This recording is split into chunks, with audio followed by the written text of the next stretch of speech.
penertiban yang mengaku-ngaku atau memakai embel-embel PSHT yang selain kepengurusan Kang Mas Taufik. Jangan lupa like, comment, and subscribe Wiki Channel.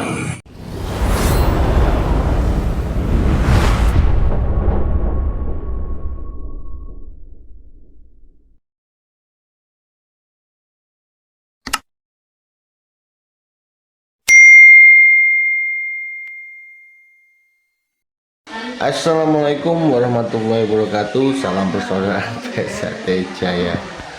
Wes kaya ngene kok cek bahas hukum ae. Padahal segenah ya, PSHT sudah selesai masalah perhukuman.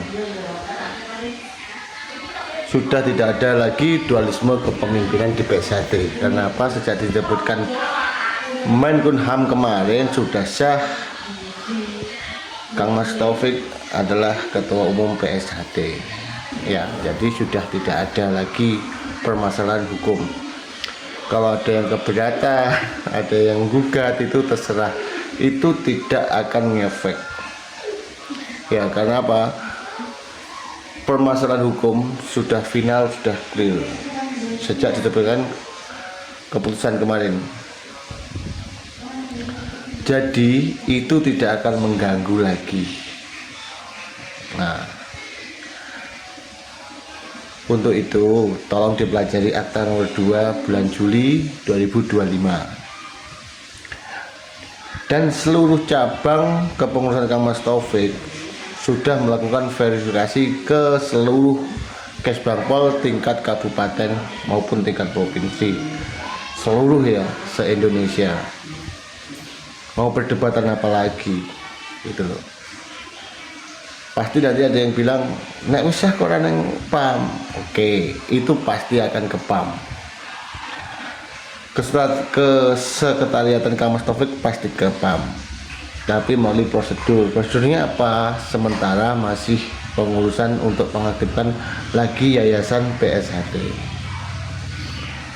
Jelas ya, jadi jangan terpengaruh oleh opini-opini atau isu-isu yang penyesatan publik.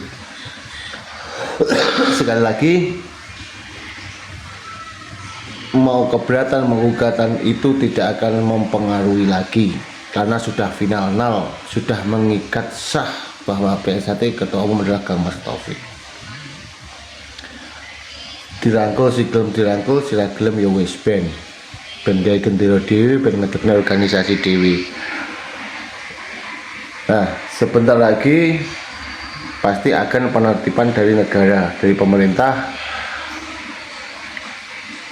penertiban yang mengaku-ngaku atau memakai embel-embel PSHT yang selain kepengurusan Kang Mas Taufik. Gitu ya, jadi wes gak usah ekar-ekaran udur-uduran masalah hukum lagi karena sudah final. Yang sekarang tugas kita adalah saling memperkuat tali silaturahmi dan tali persaudaraan kita. Sing ra gelem ning PSHT nah ya wis ono ben gawe gendera dhewe. Salam persaudaraan PSHT Jaya.